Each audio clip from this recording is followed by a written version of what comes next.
Hey everybody, Joe Joseph here of the DailySheeple.com. This is your daily news update, and boy, I've got some good stuff for you today.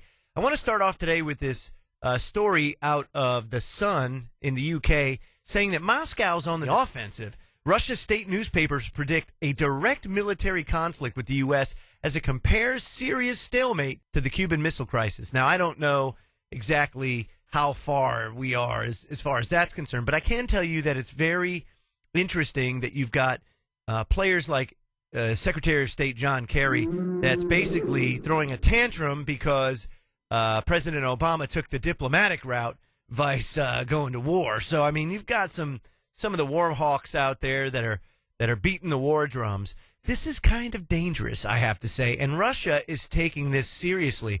Now, over the past 10 years, they've built more nuclear shelters, fallout shelters, in Moscow, enough to house the entire population of Moscow. Over here in the United States, not so much. Not so much. Paul Harper's reporting, and he says the U.S. has suspended contact with Russia over Syria. The Secretary of State John Kerry has been enraged by airstrikes on rebel-controlled areas of Aleppo. Yeah, probably because we're arming them and training them, and we have people on the ground, advisors, that they're getting bombed. And so he's thrown a temper tantrum. In one article headlined, "The Stakes Are Higher Than Syria," the paper Moskovsky Kosmolets warns of a potential new war. It states, quote, "Just imagine that the U.S. does what it wants to do for a long time and strikes against Assad. Not by mistake, but on purpose and openly. You have to understand that Russia is bound by treaty to respond in kind if Syria is attacked." That's something very important to realize. If you look back at World War I, this is kind of how World War I took place, because all of these countries on both sides were bound by treaty to respond when one was attacked. And then it just all went to hell in a handbasket. And this is no different. This is interesting because in biblical prophecy, it talks about when Damascus is destroyed, things are getting real as far as end times prophecy is concerned. So you want to take a look at that. Now, on the flip side, over here in the U.S., the Daily Sheeple is asking the question, is mandatory evacuation of 1 million South Carolina residents for Hurricane Matthew doubling as a martial law drill? That's a very interesting thought. And there's some crazy things that they're doing that would appear to be martial law type behavior. And the article says, as Hurricane Matthew bears down on the East Coast, citizens in Florida, Georgia, and the Carolinas are getting prepared, but some are being forced under armed guard to evacuate. Florida Governor Rick Scott is warning it could be the biggest evacuation in Florida state history. South Carolina Governor Nikki Haley announced plans this morning to evacuate, quote, designated zones of what was at first reported as 250,000 people within 100 miles of the state's coastline, specifically to Greenville, South Carolina, 200 miles inland. And it has been announced that South Carolina will now evacuate over 1 million people. So a fleet of 315 school buses from Greenville has been dispatched to retrieve people from Charleston and transport them back to Greenville. This evacuation, folks, is not voluntary either. This is according to Greenville Online. Quote, the evacuations are not labeled mandatory or voluntary anymore, said Nikki Haley. An evacuation is an evacuation. So a concerned citizen sent the Daily Sheeple a message that evacuation to Greenville means that they are evacuating 1 million people to a town specifically known to be one of the state's few known FEMA camps. Isn't that interesting? And this is a quote from that concerned citizen. Marshall is his name. And he said, quote, I was watching Governor Haley's news conference this morning on evacuation procedures for Hurricane Matthew. She personally stated her desire to evacuate every citizen within 100 miles of the coast with the intent to move them to Greenville, South Carolina. And as you may be aware, this is where the FEMA detention camp in Greenville is. And also, President Obama has set up a Constitution-free zone reaching 100 miles inland from all U.S. coastlines. Of course, we know that that is and has been in place even prior to this. And he says, I believe this to be a practice for the eventual nationwide declaration of martial law. Could very well be. I don't know.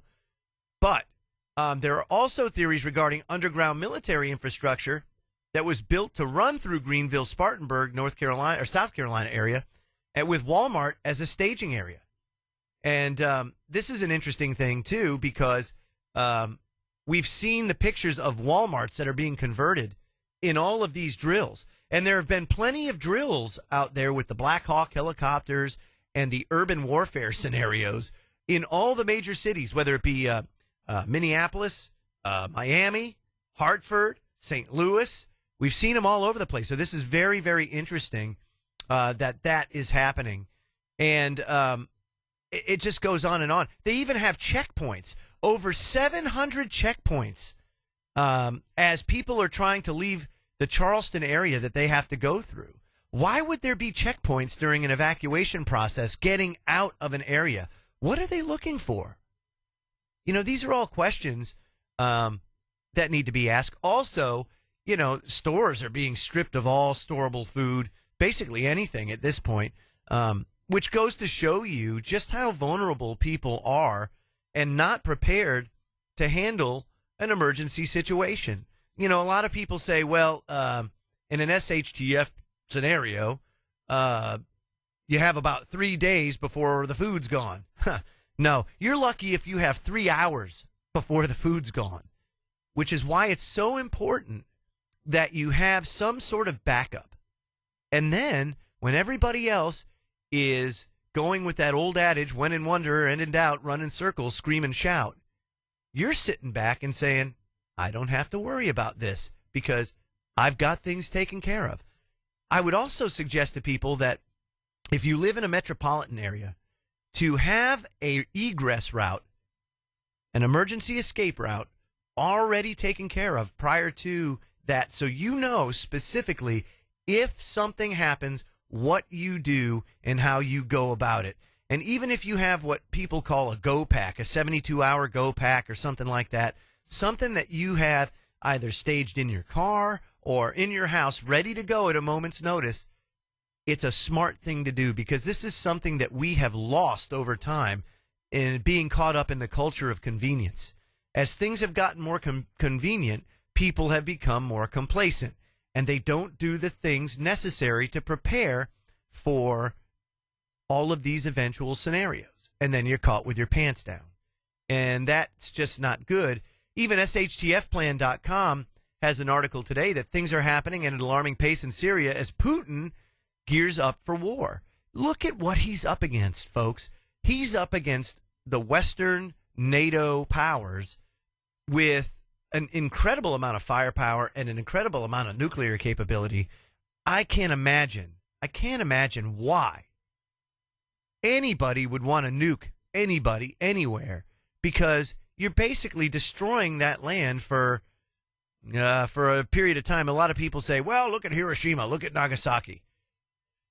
Okay, just because we did that, and by the way, the United States is the only country to ever use nuclear weapons in warfare. So let's just be real.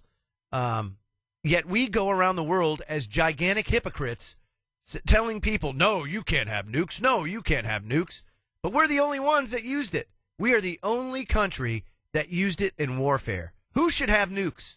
And how are we holier than thou in that regard? Very interesting. But SHTFplan.com reports the United States has remained bullheaded in its diplomacy in Syria and has brazenly refused to even discuss problems with Russian diplomats on the world stage. As a result, negotiations and diplomacy has broken down altogether, and the Russians are instead issuing dire warnings to the West not to start a war by intervening directly against Assad. Clearly, however, things are likely to escalate, perhaps quickly. It seems as if President Obama and Secretary of State John Kerry want to, kind of let things percolate for a while and possibly escalate. Now, SHTF reported yesterday that Russia is officially on a war footing, and they had an evacuation drill of more than 40 million people. Mind you, back in the 1960s, the 50s and 60s, this used to be commonplace here in the United States during the Cold War. I don't know if anybody my age might remember the air raid sirens that went off, and, you'd get under your desk and you'd wait till the air raid siren's over, and then you'd get out and everything's fine. The duck and cover scenario, because that's really going to help you in a nuclear event. But that's what you would do. You know, I also remember B-52s flying over my house at regular intervals growing up, too. All of that stuff has been shelved, and the United States would be caught woefully unprepared, especially the citizenry, because there really are no fallout shelters anymore. Where would you go? Meanwhile, in Moscow, they've built enough fallout shelters for every citizen over in Moscow. So that's just, you know, just to show you they are taking a prepare for the worst scenario. And this is something that I think should be understood. Now, you get a Donald Trump that comes in there. See, because it doesn't matter who's going to come in. If Hillary Clinton comes in, this stuff is going to happen. If Donald Trump comes in, he's going to do away with the free trade agreements, and he's going to piss people off by instituting tariffs. And if you institute tariffs, now all of a sudden, and you lower the tax rate in the country, which is good for the United States, but it's going to be devastating for countries like China, who, by the way, are also on a war footing. So this is just something to think about as we move forward. And that brings us to our next topic, because this is a very serious topic, too, and it's something that's perpetuated not only the war on drugs here in the United States, but it's also perpetuated the private prison industrial complex, and really has provided justification for the funding of agencies like the DEA now for the past 40 years or so. They've really they love to go after things like marijuana. They scheduled it Schedule 1, which is completely and totally asinine. And I'll tell you why just in a minute. But I want to go to an article by TruthStreamMedia.com that I found very, very interesting. And, of course, that's our good friends Aaron and Melissa Dykes. And they write that the DEA has delayed its Kratom ban. Kratom, of course, they want to schedule that Schedule 1. There's absolutely no justification for that. I think one person has died as a result of Kratom. And I'm sure there's a background story to that, but we'll get into it. It says the DEA has delayed its Kratom ban, the one that claims was done on an emergency basis to avoid an imminent hazard to public safety. Because, you know, the big pharma and all of their wondrous wonder drugs are not a imminent hazard to public safety, right? They want to indefinitely ban it. And at the last minute, after a nationwide outcry that even pissed off a few senators who wrote to the DEA to declare that using emergency powers to ban Kratom, and so without public comment, has never been done on a natural substance, especially not one with such a long and documented history of helping people beat opiate and alcohol addiction. Isn't that interesting? Also, marijuana, very powerful in people battling opioid and alcohol addiction. So, you know, it was a minor victory, but you know, the DEA is not going to stop there. You have to understand they've got thousands upon thousands of federal agents that rely on arrests to justify their next fiscal year budget. And if they can't justify it in their budget, they won't get their funding, and that'll be a big problem for them. They don't like that. So we're seeing an explosion in heroin use because what's happening is they're pushing people that way. That's what they want. They want people to get hooked on heroin because if they can do that, now they perpetuate their prison industrial complex. They perpetuate their numbers. Local police will get more money from the federal government to perpetuate the police state. And this is what's going on. It's being referred to as a global crisis. The National Institute of Health estimates that somewhere between 26.4 and 36 million people abuse opioids worldwide. And the number one cause of accidental overdose in the accidental death in the U.S. is overdose, but more specifically, pharmaceutical drug overdose. With regards to marijuana, why is marijuana Schedule 1? Because the definition of Schedule 1 is that there is little to no medicinal benefit. Now, the United States government is one corporation, and underneath that one corporation, you have departments. You know, you have the Department of Health and Human Services. And interestingly enough, there is a patent owned by the United States government as represented by the Department of Health and Human Services, and that is patent number 6630507. And the patent deals with cannabinoids as antioxidants and neuroprotectants. Wait a minute. I thought the DEA said that it's Schedule 1, that there's no medicinal benefit. How does the United States government own a patent on the medicinal benefits of marijuana, yet call it Schedule 1? What's been created here, folks, is a huge dichotomy, and it has some very serious legal and ethical implications. Why? How many people have been processed out of the military? How many people have lost their jobs as a result of the DEA stance as it being Schedule 1? But wait, it's not. If the U.S. government owns a patent on it to say that it is, well, now there's a conflict of interest. What is the truth? And obviously, anybody out there that's used medical marijuana, you now have 26 states, and I think there's 5 more on the ballot here in this election for it to either be totally legalized or at least medical in these states, that there is clear medicinal benefit. Even Sanjay Gupta on CNN did a whole series on how medical marijuana has benefited people with regards to their health. In this patent, it says cannabinoids have been found to have antioxidant properties unrelated to NMDA receptor antagonism, and this new property makes cannabinoids useful in the treatment of prophylaxis of a wide variety of oxidation-associated diseases such as ischemic, age-related, inflammatory, and autoimmune diseases. And, a lot of people say, well, there hasn't been any real scientific studies on this kind of stuff. That's why it's very unproven. Well, in here, it lists no less than 18 peer-reviewed studies since the 1970s with regards to this and its medicinal benefit. And as a matter of fact, there's U.S. patent documents that go all the way back to 1942 with regards to marijuana being medicinal. So that's interesting, but wait, there's more. In 1971, President Nixon commissioned Governor Raymond Schaefer of Pennsylvania to conduct the most comprehensive study on marijuana that has been done before or since. And that, my friends, resulted in, it was called the National Commission on Marijuana and Drug Abuse. And the Schaefer Commission produced a document, a 200-page document that outlined some of the benefits, not only the benefits, but also clearly stated that marijuana should be decriminalized. Now, you can go on archive.org and download this. The document's called Marijuana. It's got an H instead of a J. So Marijuana, a Signal of Misunderstanding. And it was printed by the U.S. Government Print Office in 1972. I want to go over some highlights of what the National Commission on Marijuana and Drug Abuse found. And this is just some highlights from the report. You can read the whole thing. It's a most interesting read because basically right out of the gate,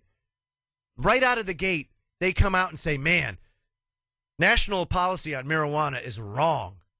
But this is what they said on page 61. No significant physical, biochemical, or mental abnormalities could be attributed solely to their marijuana smoking. Page 36. No valid stereotype of a marijuana user or non-user can be drawn.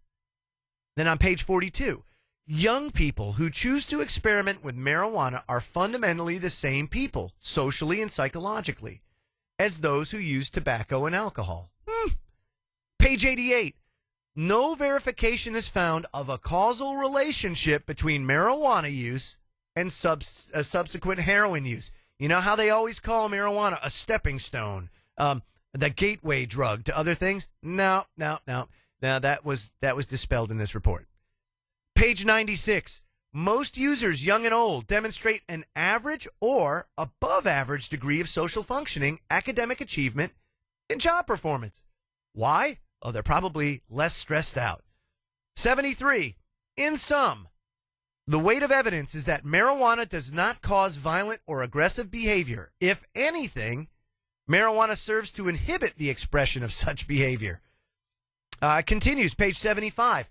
In short, marijuana is not generally viewed by participants in the criminal justice community as a major contributing influence in the commission of delinquent and criminal acts. How many people do you know out there that smoke marijuana, want to go rob a bank afterwards? You just don't have it, right? Page 78. Neither marijuana, the marijuana user, nor the drug itself can be said to constitute a danger to public safety. Page 79. Recent research has not yet proven that marijuana use significantly impairs driving ability or performance. Page 84. No reliable evidence exists indicating that marijuana causes genetic defects in man. Yeah, apparently. Now, alcohol will do that, right? And that's legal. How many people have died as a result of drunk driving? Page 130, finally, page 130, it says, marijuana's relative potential for harm to the vast majority of individual users and its actual impact on society does not justify a social policy designed to seek out and firmly punish those who use it. And this, my friends, is huge because marijuana use has been the number one way that law enforcement feeds the private industrial prison complex. Huge. You have millions of Americans that are in jail for petty drug crimes. For what? For a plant. And they want to do the same thing to kratom. Might I add that cocaine is Schedule 2. Meth is Schedule 2. Meaning that, oh, hey, there's a medicinal benefit.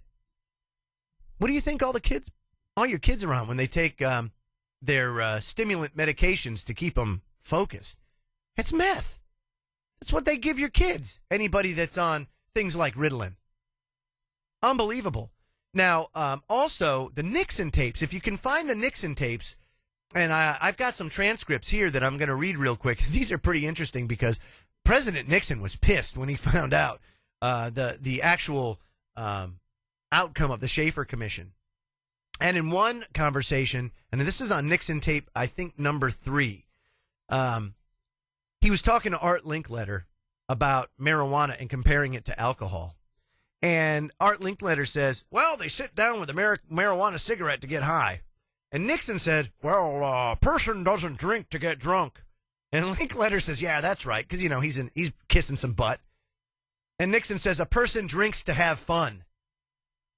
I mean, these are the crazies that are putting this in place and keeping a medicinal plant, something that could have huge benefit, get thousands, if not millions of people off of prescription drugs, which, of course, Big Pharma is not all about. They are on a push, a huge push to stop this legalization effort of marijuana and the decriminalization of marijuana. There's a huge push to do that, but it goes to show you these people are nuts, absolutely nuts. And how many people have been persecuted as a result of this behavior? But wait, there's more. In 2013, the 113th Congress introduced in the Congress H.R. 1635. H.R. 1635 was introduced April 18th, 2013. And in this bill, this is what it says, quote, to establish the National Commission on Federal Marijuana Policy.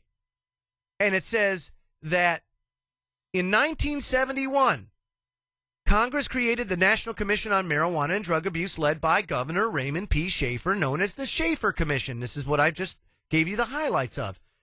And it says the Schaefer Commission undertook a comprehensive review of the nature and scope of marijuana use, its effects, and the relationship of marijuana use to other behavior and as far as and how it's applied to existing law. And the final report of the Schaefer Commission recommended that marijuana be decriminalized. And it goes on to say that since the Schaefer Commission, the federal government has expanded its war on drugs and continued to prohibit the use of marijuana. Meanwhile, and at the time in 2013, the District of Columbia and 18 states have legalized and regulated the use of marijuana for medicinal purposes. Now, since 1973, it says 15 states have decriminalized marijuana for personal use. And some of that is based on the Schaefer Commission recommendations.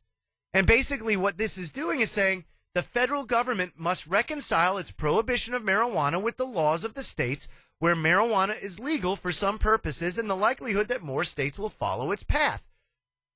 Why would the federal government take such a hard stance on it? Why? Because they're bought and paid for. Because the FDA, the DEA, and the DHHS are all bought and paid for by Big Pharma. Because these people in the federal government are offered jobs in Big Pharma in, compensation for doing the dirty work of these big corporations. And that's really what it's all about. Like I said with Kratom, it's ridiculous. It's a natural plant. How can you schedule something like this? And even though, I can see why you'd want to, why there would be an idea put forth to want to prohibit anything, but prohibition never works. It's never worked throughout history. When you tell people they can't have it, they will find a way to have it. And that's just the straight skinny. There's no way that you can possibly ever make prohibition successful. Where there's a will, there's a way. This has been your Daily Sheeple update. Subscribe to this YouTube channel, The Daily Sheeple, and check out our website, thedailysheeple.com. I'm Joe Joseph. Have a pleasant evening, everybody.